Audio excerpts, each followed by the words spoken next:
땅에 많은 사람들이 있지만 하나님이 여러분을 사랑하셔서 택하여 주셨습니다.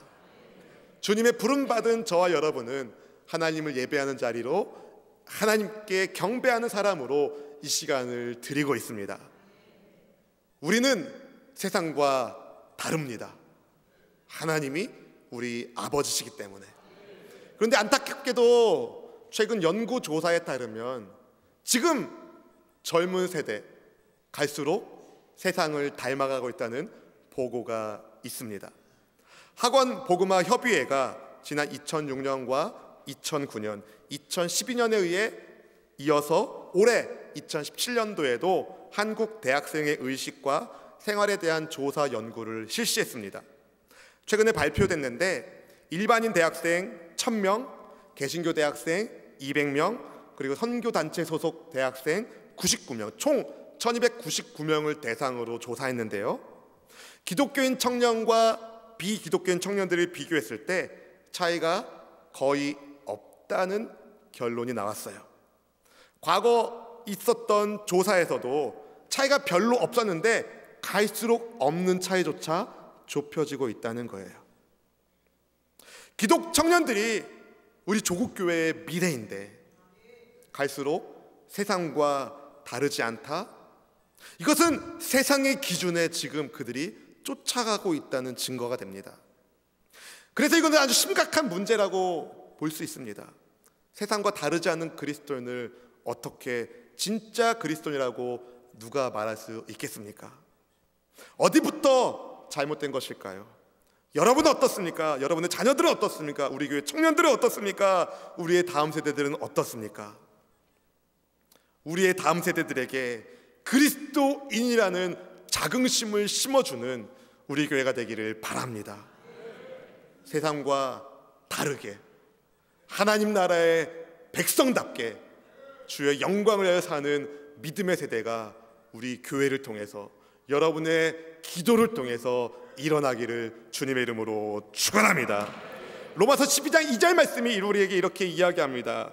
너희는 이 세대를 본받지 말고 오직 마음을 새롭게 함으로 변화를 받아 하나님의 선하시고 기뻐하시고 온전한 뜻이 무엇인지 분별하도록 하라. 그리스도인이라면 달라야 된다는 거예요. 변화를 받아야 된다는 겁니다. 마음을 새롭게 함으로 변화를 받읍시다. 하나님의 선하시고 기뻐하시고 완전하신 뜻을 분별합시다. 그리고 그 뜻에 합당한 순종하는 진짜 그리스도인이 어디 있냐고 누가 물은다면 수원순복음교회 이야기하는 주님의 공동체를 이루어 갑시다. 여러분, 예배당만이 아닙니다. 여러분의 일상에서도 생각하는 것과 말하는 것과 행동하는 모든 것이 하나님께 영광이 되는 믿음의 삶을 사시길 바랍니다. 이를 위하여 여러분, 내가 누군지를 분명하게 하십시오. 내가 누군지를 분명하게 하십시오. 내 자신의 정체성, 아이덴티티를 먼저 정확하게 해야 된다는 겁니다. 나는 누구인가? 저를 따라 한번 고백할까요? 나는 그리스도의 사람입니다. 우리는 그리스도의 사람이 되어야 합니다. 어떻게 여러분은 그리스도인이 되셨나요? 하나님께서 창세 전부터, 세상이 창조되기 전부터 그리스도 안에서 우리를 택하시고 사랑해 주셨기 때문에 우리가 그리스도인 되었다라고 성경이 말해요. 에베소서 1장 4절 5절 말씀을 함께 읽어볼까요? 곧 창세전에 그리스도 안에서 우리를 택하사 우리로 사랑 안에서 그 앞에 거룩하고 흠이 없게 하시려고 그 기쁘신 뜻대로 우리를 예정하사 예수 그리스도로 말미암아 자기의 아들들이 되게 하셨으니 아멘. 여러분, 하나님은요 영원 전부터 영원 후까지 계시는 분이십니다. 시간을 초월하는 분이세요. 영원 전부터 영원 후까지 계시는 하나님에 비해서 저와 여러분은 찰나의 순간을 사는 점과 같은 존재입니다. 뿐만 아니라 우리는 거룩하신 하나님 앞에 감히 선택받을 자격 없는 죄인이었습니다. 그런 우리를, 죄인인 우리를 하나님께서 기뻐하시는 뜻에 따라 선택하셨기에 오늘 저와 여러분은 하나님을 예배합니다. 여러분, 보통 시장에 가서 사과 같은 과일을 살 때 이쁘고 먹음직스럽고 벌레 안 먹은 거 고르시죠? 여러분은 못생기고 벌레 먹고 구멍 난 거, 먹난 거 사십니까? 안 그렇습니다. 우리는 이쁘고 먹음직스럽고 멍 안 들고 벌레 안 먹은 거를 고릅니다. 그런데 하나님은 멍들고 상하고 냄새나는 우리를 기쁨으로 택하셨다는 거예요. 제가 이스라엘에 있을 때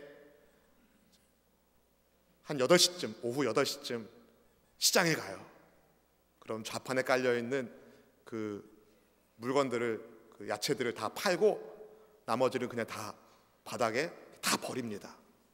그럼 거기서 멀쩡한 거 찾아서 깨끗이 씻어서 배추국 끓여 먹었어요. 근데 하나님은요, 버림받은 거를 택하셨다는 거예요. 저 여러분이 그런 사랑을 받고 있는 것입니다. 기뻐하시는 뜻대로, 억지로 택하신 게 아니에요. 기쁨으로 여러분을 택하셨습니다.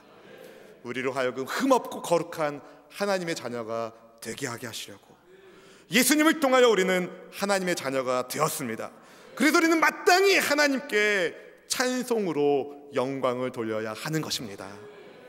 바울과 실라가 옥에 갇혔을 때에도 그들은 하나님께 기도하고 찬송했던 것처럼, 그들은 빌립보에서 점치는 귀신을 내쫓은 것 때문에 억울한 누명을 받아서 옥에 갇히게 되었어요.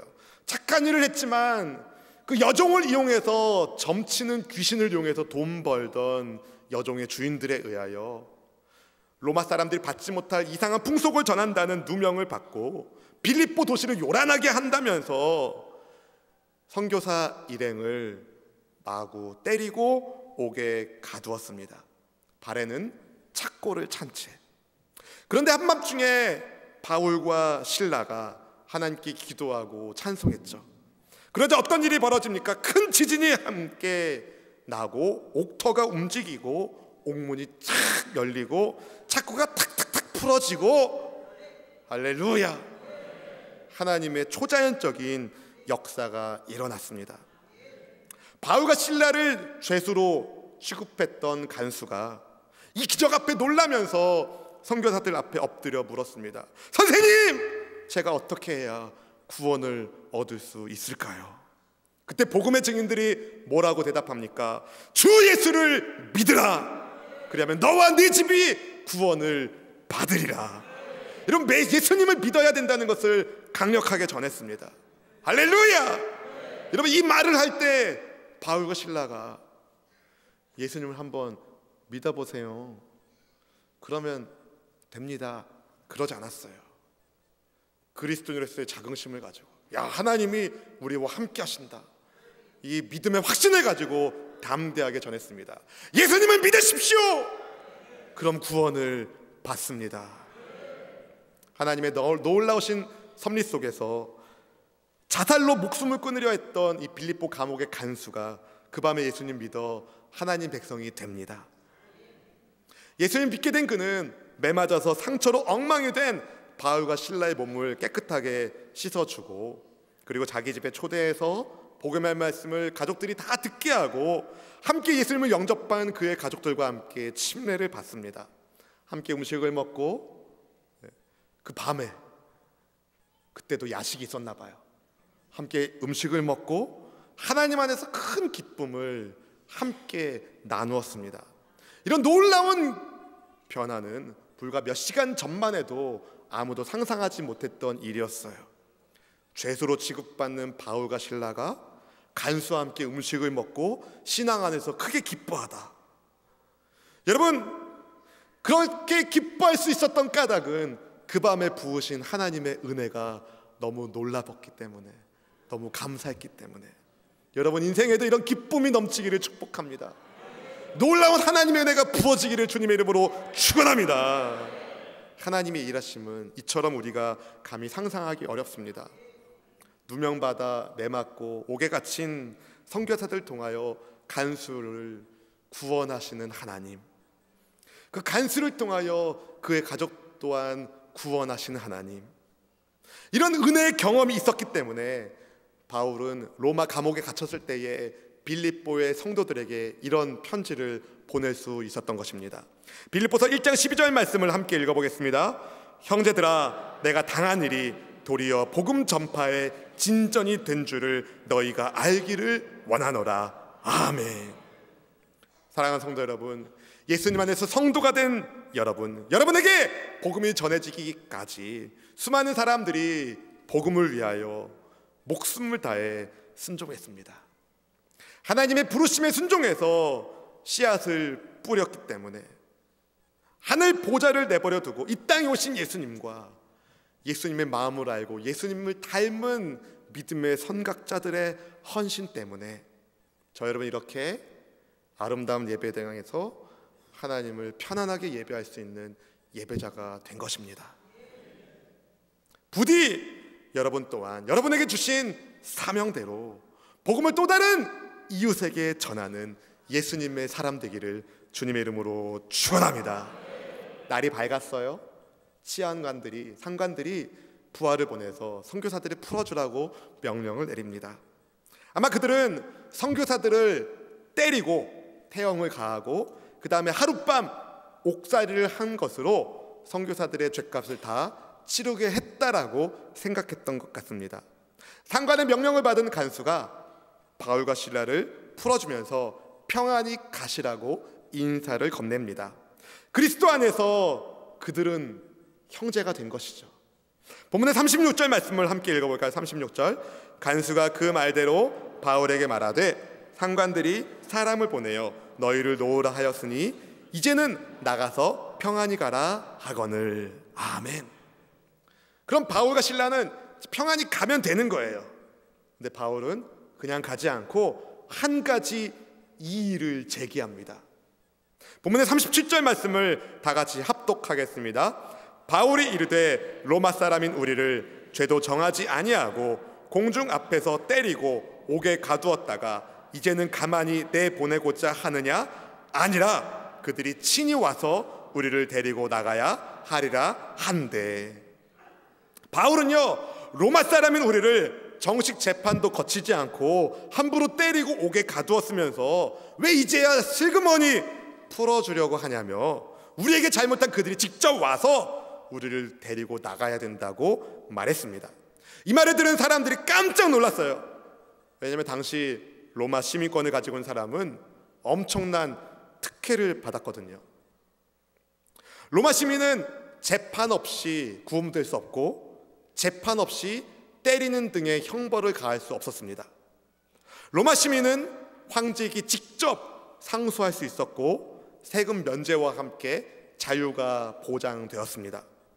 거짓으로 나는 로마 사람이요 라고 말하면, 거짓말로 자기가 로마 시민이라고 말하면 사형에 해당될 정도로 로마 시민의 권리가 법적으로 보호되고 있었습니다.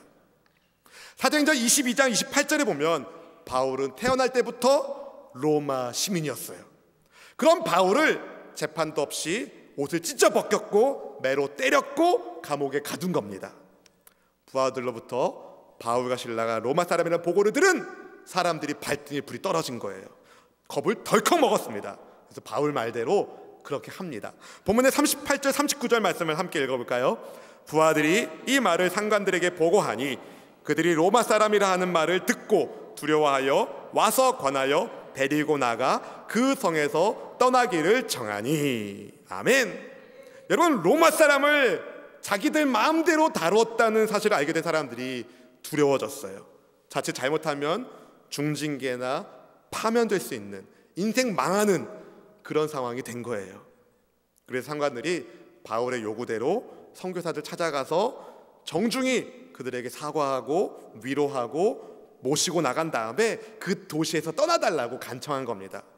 로마 시민을 재판 없이 쫓아낼 법적 권한이 그들에게 없었기 때문에, 그렇다고 재판을 해서 내보내면 자기들이 법을 어긴 게 알려지기 때문에 선교사 일행에게 제발 좀 조용히 떠나달라고 간청한 것이죠. 여기서 한 가지 의문이 드는 거예요. 왜 바울은 진작부터 로마 시민권자라는 것을 밝히지 않았을까? 귀신 들렸다 낳은 여종의 주인들이 사람들을 선동해서 이 사람들을 때리시오, 이 사람들을 가두시오 라는 소리가 너무 시끄러워가지고 바울과 실라가 나는 로마 시민이요 라는 소리를 못 들었기 때문일까요? 아닙니다. IBP 배경 주석에 보면은요, 채찍으로 맞을 때에 나는 로마 사람입니다 라고 외쳐서 자신의 높은 지위, 로마 시민을 못 알아본 상대방에게 망신을 준 로마 시민의 이야기가 있다고 합니다. 이것을 볼 때 선교사들이 맞을 때에 충분히 나는 로마 사람입니다 라고 말 한마디만 하면 상황이 완전히 역전될 수 있었어요. 근데 선교사들은 그냥 맞은 거예요. 왜 밝히지 않고 맞았을까요? 아마도 로마 시민인 것을 밝혀서 덕을 보는 것보다 하나님 나라의 시민으로서의 자기 정체성이 더 컸기 때문은 아닐까요? 바울은요, 빌립보서 3장 20절에서 이렇게 말합니다. 같이 한번 읽어보겠습니다. 그러나 우리의 시민권은 하늘에 있는지라 거기로부터 구원하는 자 곧 주 예수 그리스도를 기다리노니 아멘. 사실 우리의 시민권이 하늘에 있음을 알았기에 바울은 자기가 로마 사람인 것에 별로 큰 의미를 두지 않았던 거예요. 자기는 하나님 나라 백성이기 때문에 하나님의 뜻을 위하여 살 뿐, 나는 로마 황제를 위해서 사는 것이 아니라는 것을 바울이 알았거든요. 그래서 복음을 증거하면서 나는 로마 사람이라고 그러지 않은 거예요. 오히려 바울은 나는 그리스도의 사람입니다. 나는 그리스도의 사람입니다. 여기에 큰 자부심을 가지고 있었습니다. 빌립보서 3장 7절 8절 말씀, 그의 마음이 어떠한지 이렇게 말합니다. 같이 한번 읽어볼까요? 그러나 무엇이든지 내게 유익하던 것을 내가 그리스도를 위하여 다 해로 여길 뿐더러 또한 모든 것을 해로 여김은 내 주 그리스도 예수를 아는 지식이 가장 고상하기 때문이라.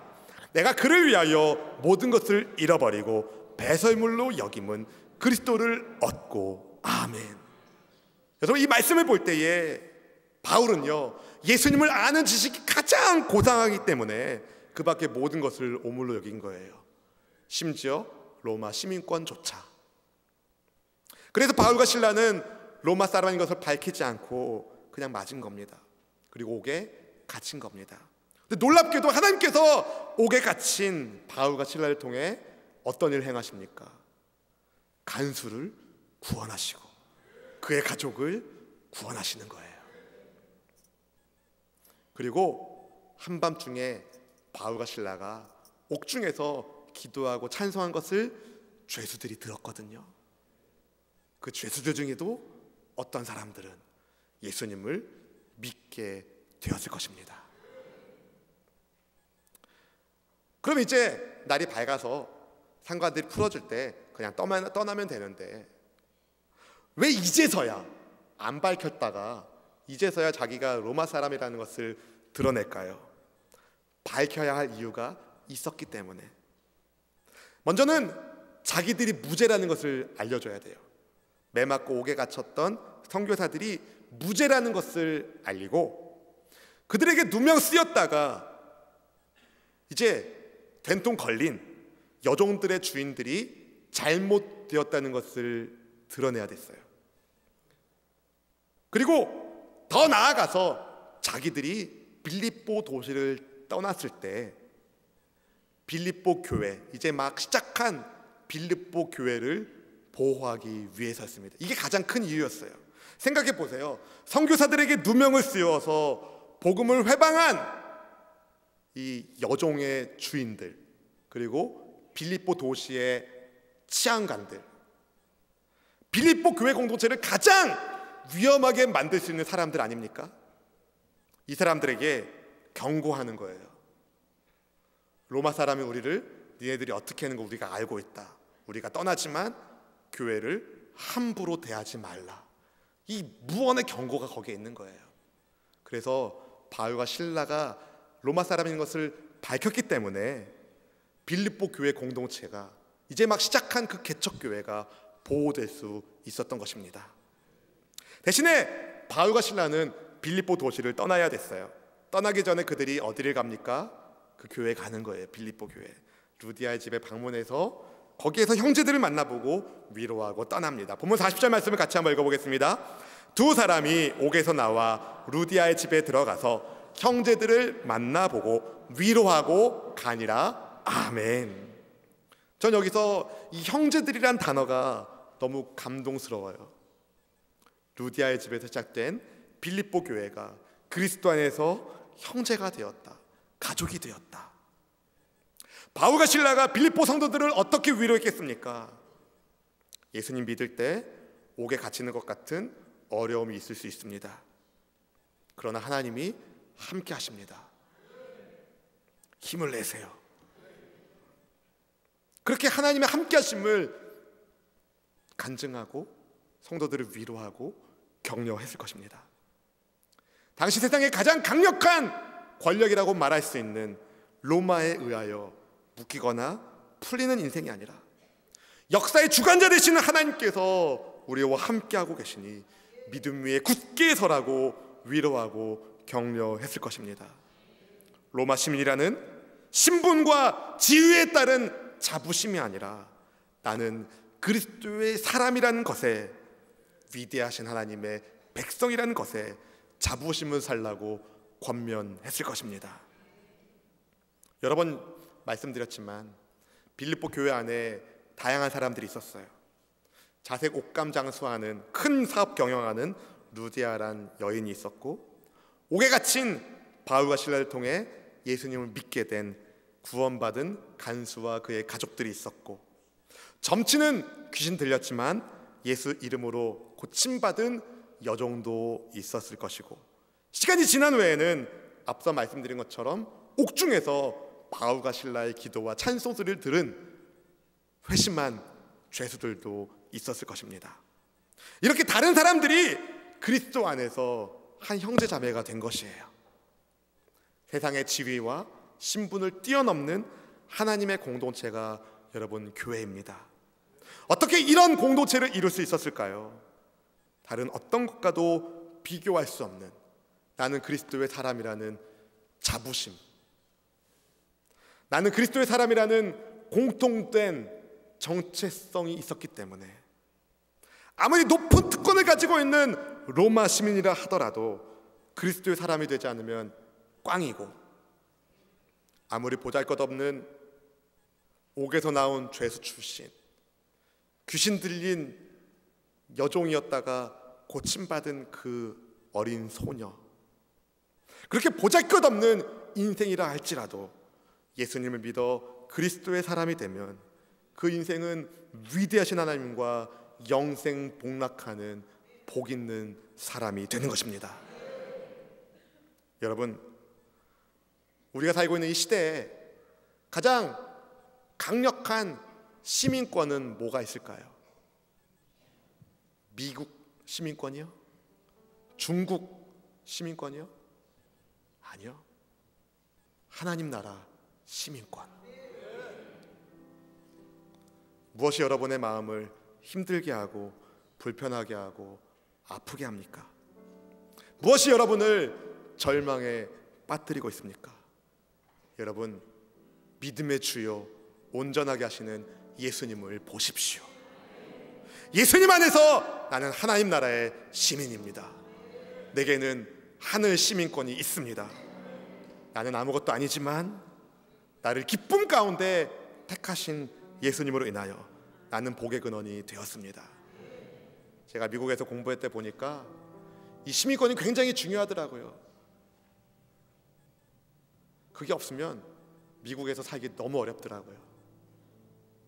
그런데요, 미국 시민권 얻으려고 돈 들고 변호사 사고 시간 오래 걸려서 따는데 아무나 시민권 안 주더라고요. 다 골라서 시민권을 줍니다. 예수님은 자격 없는데 우리를 기쁨으로 하나님 나라 시민권 주시기 위하여 자신을 드리신 거예요. 여러분, 내 안에 계시는 예수님, 그분으로 인하여 나는 복의 근원이 되는 것입니다. 나는 예수님의 사람입니다. 나는 그리스도의 사람입니다. 여러분, 자부심을 가지십시오. 우리 수원수목의 성도님들은 나는 그리스도의 사람이다라는 자부심을 가지시고, 우리 수원수목의 담임 목사로서 여러분의 한 가지 더 부탁드린다면 우리 수원수목의 성도라는 자부심을 잊기를 바랍니다. 하나님을 닮은 사람들로, 하나님 나라를 함께 섬기는 공동체로 주님의 교회가 건강하게 서기를 주님의 이름으로 축원합니다. 축원합니다. 우리 함께 찬양하겠습니다.